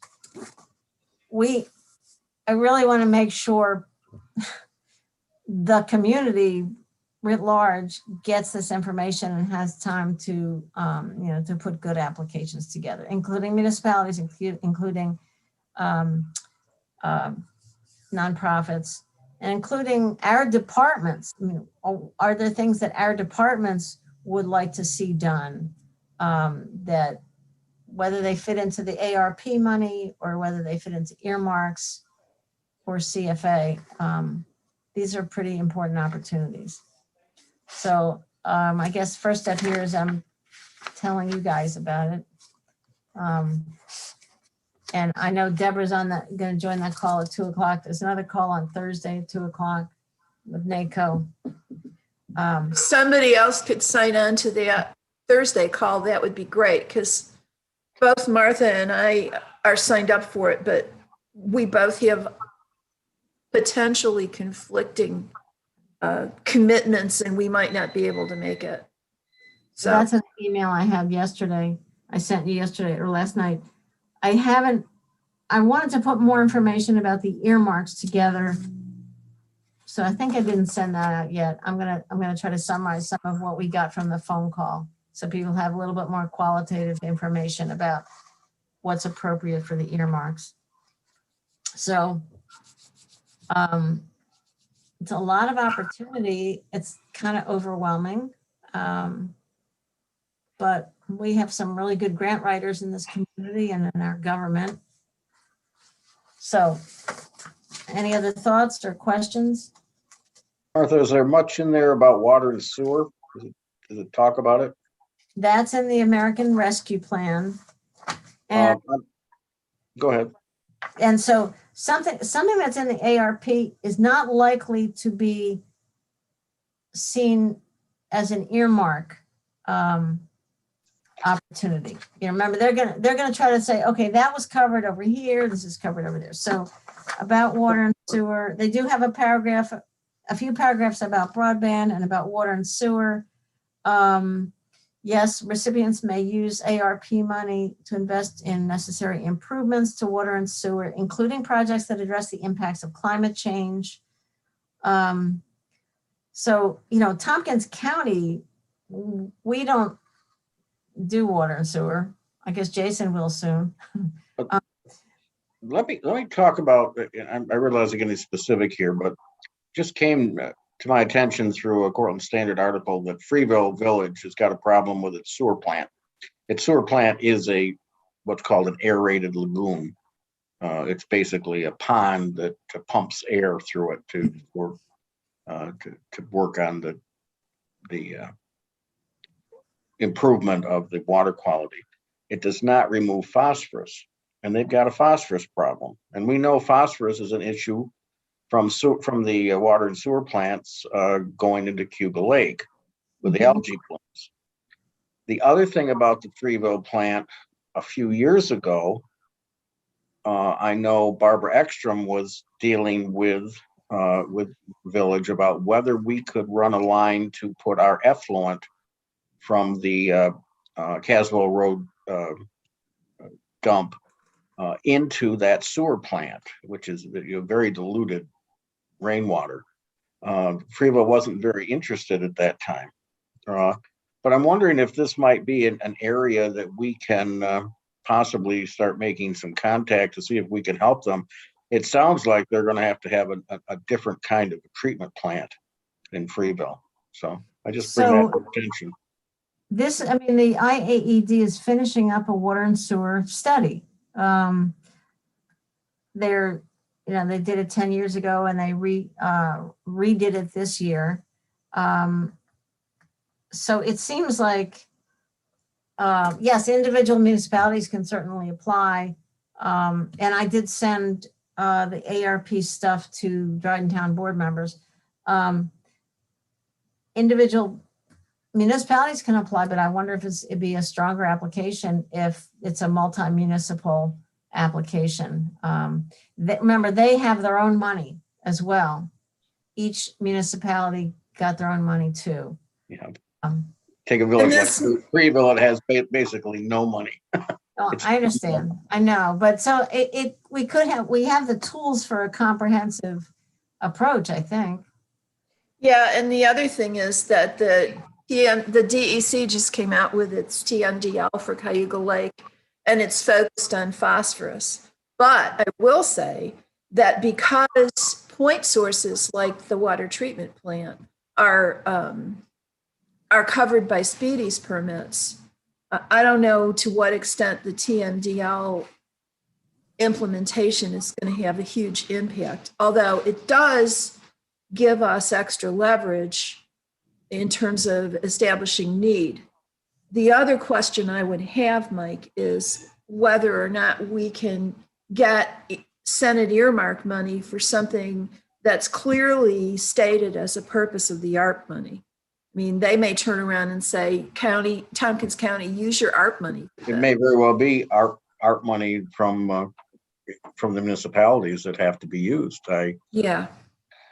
But if there's a shortfall, I mean, there's going to be a considerable shortfall. The village for Freeville, obviously, they probably got chicken feed. But I don't know how much of the county's money they would want us to kick in. Well, I haven't even had a discussion with them on this, but I'll just say it's an area that is near and dear to me because I tried very, very hard a number of years ago to get the town and the two villages to go together and build a new plant.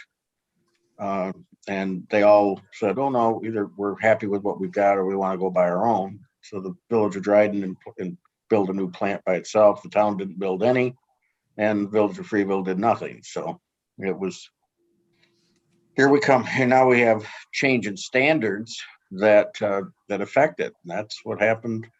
That happens from time to time. They change the standards of what can be released into the into the streams. All right, I will write to Heather and find out where they are with the water and sewer study. Thank you. That might be a good basis of whoever wants to apply. I mean, the Ithaca Area Wastewater Plant is already an intermunicipal operation. I think they have some issues too. And Sure they do. yeah, Oh, they got a big issue. right. So I wanted to, I will put together an email about the earmarks and send that out.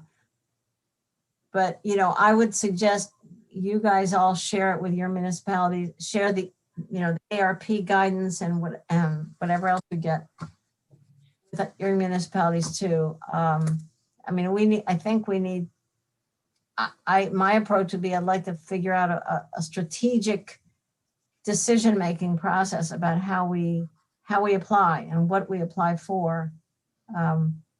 And certainly starting with what our staff says about what COVID expenses aren't going to be reimbursed, et cetera. So they just got this yesterday too. So we will have a lot to talk about. It sure feels better than the conversations we were having a year ago. It's like, okay, what are we going to cut? So, all right. Any other thoughts? One more issue, Martha. You know, I guess it was last week or the week before. Did you all get deluged by emails from landlords? Yeah. Yes. No. Oh, well, I mean, I think there was also a really interesting article in the New York Times over the weekend about small landlords and how difficult it is for them. I don't know where we are with dealing with bailing our tenants and landlords out of this rent moratorium, but I think that might be something that is more germane to HED certainly than it is to Tiger. But since you're here, Martha, and Mike's here to represent small landlords, I think I just want to bring it to your attention that we might need to have some sort of local program with or without the city to help address this situation. Because it's not just the tenants, it's the landlords as well. And, you know, eventually that's going to turn into a crisis for our local lenders because people are going to start defaulting on mortgages. Well, before we start spending money, there's the federal money that's supposed to come through the state. I did ask Shauna for an update if she knew any more from Kit about ERAP, which is Enhanced Rental Assistance Program, $40 billion total that I don't think any's come here yet. Nope. So I guess HHS is going to talk about that on Monday. So I look forward to hearing, you know, how the hell we can get some of that moving. Mike, Yeah. I just wanted to mention too that it's not really just about money either. It's so we have Milton Meadows here, affordable housing. That was kind of a push to get that in Lansing. And if you talk to the manager there, there's like 3 or 4 people that they want to evict because they're not following the terms of what they signed up for. And those you can't 4 evict them. and they just can't get rid of them. And those 4 people are really aggravating some people in the town.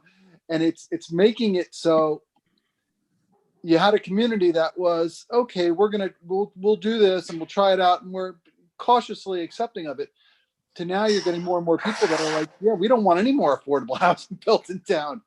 And so it's kind of like, at least it seems like we need some of those legal mechanisms back so that if you have a place like Milton Meadows with a manager who has been relatively responsible, at least they can address those issues. And they seem to think that they can't underneath these moratoriums. So, yeah, there are a lot of perturbations of all of this. Mike, I think on balance, probably you're right. Absolutely. on balance, I think more people are going to be hurt when the moratorium goes away if the rental assistance doesn't show up than people who might be sort of using it to skirt. I'm just telling you what there's Milton Meadows. I mean, they're a well-known affordable housing place. I mean, that's Cornerstone. I mean, they're out of, they're big, and this is what they're telling us in the town. So I want to see more affordable housing built. And if it makes it so it's hard and you're getting some roadblocks, then you're going to have like a Trumansburg situation where, the townspeople aren't going to want it. And then it's just dragged out. That's what I'm just saying to you. Yep. I hear you. All right. Well, we should learn more about the rental assistance program on Monday, and let's just everybody keep our eyes open for all this, these opportunities, and let's share the information broadly and see if we can do some good stuff here. Yeah. Okay. Yeah. Well, Kit did say that it was not going very well, that there may be a delay in terms of the funding, but again, the funding is coming, and so at least it can address some of their financial needs. I know I read the email letters. They talked about the personal behavior stuff, but I mean, again, there's nothing that can be done about that in terms of taking the baby out with the bathwater. I meant to ask, does anybody know whether HSC has actually hired their landlord liaison? I think they have. Yeah, they have. Yeah, because I thought when I talked to Kathy about this, about doing a survey, they have the landlord consultant, but Kathy said they're getting along well, but I don't know how well. And this person, what's the person's name? I do not know. Okay, maybe that person can kind of help out in Lansing. Okay. All right. Thanks, Henry. Let's just wrap up the minutes here, and then we can Move them. end almost 5 minutes late. Moved Second. by Henry. Any questions or comments? Okay, all in favor. Mike Lane, Yes. Mike Sigler, Yes. Deborah, Yes. Henry. Yes. And I'm a yes, that's unanimous. All right. Thank you all so very much. Good discussion, and stay tuned for next time. Have a good afternoon, everybody. Thanks, Brittany. Bye. Thanks, Kathy. Thank you Thank both. you. Bye.